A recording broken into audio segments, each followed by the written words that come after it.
नमस्कार, मी धनश्री. येणारा मार्गशीर्ष गुरुवार हा शेवटचा असणार आहे आणि या चौथ्या मार्गशीर्ष गुरुवारी माझ्या घरी मी उद्यापन करणार आहे.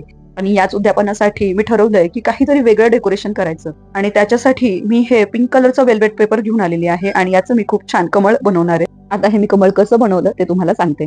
सगळ्यात आधी तर मी एक जाडासा पुठ्ठा घेतला, तो मधोमध असं व्यवस्थित फोल्ड करून घेतला. आता ह्या मधोमध फोल्ड केलेल्या पुठ्याला मी व्यवस्थित असा छान पाकळीचा आकार काढून घेणार आहे.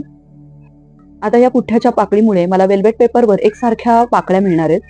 माझ्या वेल्वेट पेपरला तुम्ही जर नीट पाहिलं असेल तो दुसऱ्या साईडने व्हाईट आणि एका साईडने छान पिंक कलर आहे. पण आता तुमच्या लक्षात आलं असेल की जर आपल्याला लोटस बनवायचा असेल तर दोन्ही साईडने पिंक कलर असणं खूप महत्वाचं आहे. म्हणून मी काय ठरवलंय, जितक्या मला पाकळ्यांचं कमळ बनवायचंय त्याच्या डबल मी याच्यावर आखून घेणार आहे आणि तितक्या पाकळ्या बनवणार आहे. म्हणजे दोन्ही साईडने मला अशा त्या चिटकवता येतील आणि कमळाची फिनिशिंग ही दोन्ही साईडनी पण खूप सुंदर दिसेल. सगळ्या पाकळ्या आता काढून झालेल्या आहेत माझ्या. तुम्ही बघा ह्या किती पाकळ्या तिकडे आहेत. त्याच्यासाठी मी काय केलं, आधी सगळ्या पाकळ्यांना व्यवस्थित इस्त्री करून घेतली आणि मग त्या एकमेकांना चिटकून घेतल्या सगळ्या. आता ते चिटकवायचं कसं ते सांगते. तुम्ही जर 2 चमचे फेमिकॉल घेतला असेल तर त्याच्यामध्ये 1 चमचा पाणी टाकायचं. पाणी याच्यासाठी टाकायचं की ते व्यवस्थित स्प्रेड होतं फेमिकॉल. आणि तुम्ही पाहत असाल की एजेसला मी भरपूर असा फेमिकॉल लावून घेतेय, कारण एजेस निघण्याची भीती असते. असं व्यवस्थित छान सगळीकडे एजेसच काय मध्ये देखील फेमिकॉल व्यवस्थित स्प्रेड करून घेतला. बघा पाणी मिक्स केल्यामुळे तो किती छान लागला जातोय. एक साईडला फेमिकॉल लावून झालं की दुसरी पाकळी त्याच्यावर अशी हळूच व्यवस्थित चिटकून घ्या. आता या सगळ्या पाकळ्या छान चिटकून झालेल्या आहेत. आता मी या रात्रभर वाळून देणार आणि मग दुसऱ्या दिवशी त्याचं कमळ बनवणार आहे. वाळून याच्यासाठी द्यायचं की जर कुठे एजेस निघाल्या काय झालं तर आपल्याला त्या परत लावता येतील. एकदा कमळ बनवल्यानंतर ते एजेस नीट करणं सगळं करणं अतिशय अवघड जातं. दुसऱ्या दिवशी ह्या पाकळ्या खूप छान वाळल्या होत्या आणि आता मी कमळ करायला घेणार आहे. व्हिडिओच्या स्टार्टिंगला मी जे तुम्हाला व्हाईट कलरची डिश दाखवली होती ना, तिचा फक्त मधला भाग काढून घेतला मी आणि त्याच्या कडेनी आधी पाकळ्या छान चिटकून घेतल्या. आता ह्याच्या कमळाच्या पाकळ्या बनवण्यासाठी थोडंसं खालच्या साईडने कापून घेतलं आणि ना दोन्ही साईडने वेल्वेट पेपर चिटकवल्यामुळे ना ही एक एक पाकळी अशी छान जाडसर अशी झाली आहे आणि इतकी सुंदर दिसते ना प्रत्यक्षात. तर असं वाटतंय की खरंच एखाद्या कमळाची पाकळी असती ना अशी जाडवाली, तशीच ती फील होतीये. आता हे ओव्हरलॅप जे आपल्याला करायचंय ना ते असं पॅक बसलं पाहिजे, म्हणून इथे ना मी फेमिकॉलचा वापर न करता B7000 ग्लू यूज करणार आहे. आता इथे ना एक टिप देते मी तुम्हाला की किती पण छान वाला ग्लू तुम्ही वापरा तरी सुद्धा या पाकळ्या निसटण्याची शक्यता असते. म्हणून मी काय केलंय, त्याच्या बॅक साईडनी असं सुंदर फेमिकॉलने ते चिटकून घेतलंय आणि पुढे आकार थोडासा तुम्हाला दिसत असेल ना त्याला सुद्धा फेमिकॉल लावून घेणार आहे आणि तो असा चिटकून टाकणार आहे, जेणेकरून माझी जी पाकळी आहे ती व्यवस्थित राहील, अजिबात हलणार नाही, निसटणार नाही. आणि खरं तर हे मला करायला लागलं कारण मी तुम्हाला आधी सांगितलं ना दोन्ही साईडनी पेपर लावल्यामुळे हे खूप जाड झालंय. त्यामुळे खरं तर एक्स्ट्रा सिक्युरिटीसाठी मी असं केलेलं आहे.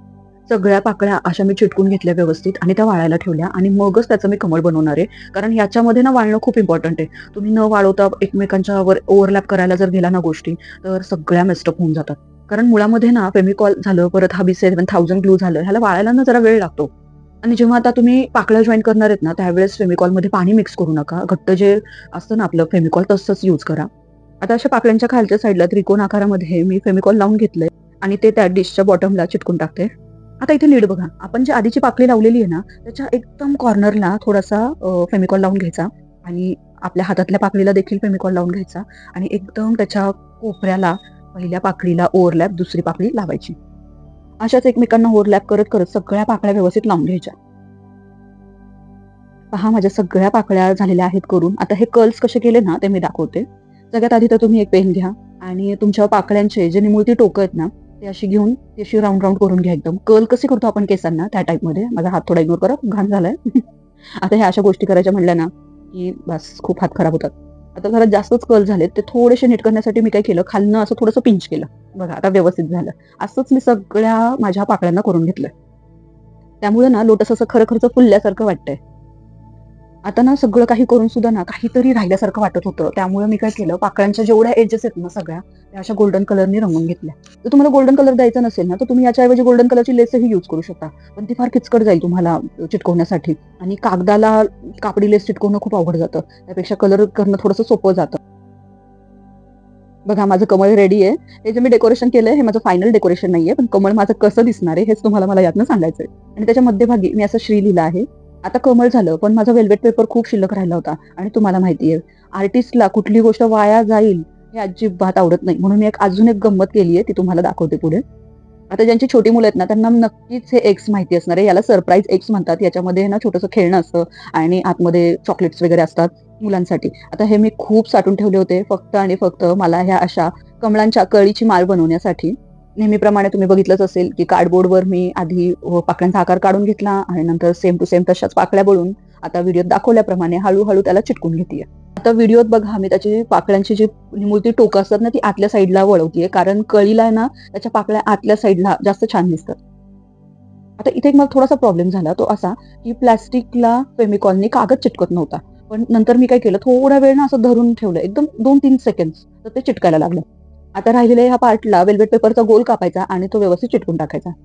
तर सगळ्यात आधी मी दुसऱ्या एक पार्ट घेतला आणि त्याचा राउंड काढून घेतला. त्याला थोडीशी मार्जिन म्हणून कडेने गोल मारून घेतला व्यवस्थित आणि त्याला कट्स मारून आता त्या एगला राहिलेल्या पार्टला चिटकून टाकते. पहा आपली सुंदर अशी कमळाची कळी पूर्ण झाली आहे. आता ना खाली तात्पुरती व्हाईट कलरचा एक पेपरची ना अशी माळ मी जॉईन करून घेतली आहे. पण याला ना मी नंतर आर्टिफिशियल व्हाईट कलरचा गजरा मिळतो ना तो लावून घेणार आहे आणि कमळाला मॅचिंग व्हावं म्हणून याला देखील कडेनी मी असं गोल्डन कलर करून घेतलाय. जोपर्यंत माझं काहीतरी काम चाललेलं असतं ना तोपर्यंत माझं बाळ लुडबुड करतच राहतं. आता पहा हे माझं छानसं कमळ आणि त्याच्या मागे कमळाच्या कळ्यांची ही सुंदर अशी माळ. हे काही माझं फायनल डेकोरेशन नाहीये, पण कसं दिसेल याच्यासाठी मी एक थोडंसं मांडून तुम्हाला दाखवलंय. आता ह्या ज्या कागदाच्या माळा आहेत ना ह्या मी तात्पुरत्या चिटकवल्यात, त्यामुळे मी त्या कशाही चिटकवल्यात वरच्यावर मला काढता येईल अशा. आता ह्याचं फायनल लुक कसं दिसतंय हे तुम्हाला शेवटच्या गुरुवारीच बघायला मिळेल, उद्यापनाच्या दिवशी. आता तुम्हाला एक मी गंमत सांगते. ही कमळाची कळी जी मी बनवली आहे ना, ती मी खूप हौशीने माझ्या काकांना दाखवली. म्हणले, "हे बघा मी काय बनवलं." ते मला म्हणतात, "अरे वाह! छान केलंय ड्रॅगन फ्रूट." मला असा हा इतका अपमान झाला ना, मी खरंच सांगते. मी त्यांना म्हटलं, "नाही, ती कमळाची कळी आहे." मग ते म्हणतात, "अरे, अरे, हो, हो, हो, मी नीट नव्हतं बघितलं. It's okay, it's okay. छान आहे तुझी कमळाची कळी." आता तुम्हाला देखील ही कळी वाटतीये का ड्रॅगन फ्रूट वाटतंय हे मला नक्की कमेंटमध्ये सांगा. आणि तुमच्याबरोबर पण ही गोष्ट झाली आहे का, की तुम्ही एखादी गोष्ट केली आहे आणि दुसऱ्यांना ती काहीतरी भलतीच वाटली आहे? असं जर तुमच्याबरोबर झालं असेल तर प्लीज तुमच्या गोष्टी माझ्याबरोबर शेअर करा. चला तर मग आशा करते तुम्हाला माझा हा व्हिडिओ, माझी ही कमळाची कळी म्हणजेच ड्रॅगन फ्रूट आणि माझं हे छानसं कमळ आवडलं असेल तर नक्की कमेंट करा. माझ्या या व्हिडिओला लाईक आणि माझ्या चॅनलला सबस्क्राईब करा. असेच नवनवीन सुंदर असे व्हिडिओ मी तुमच्यासाठी घेऊन येत जाईन.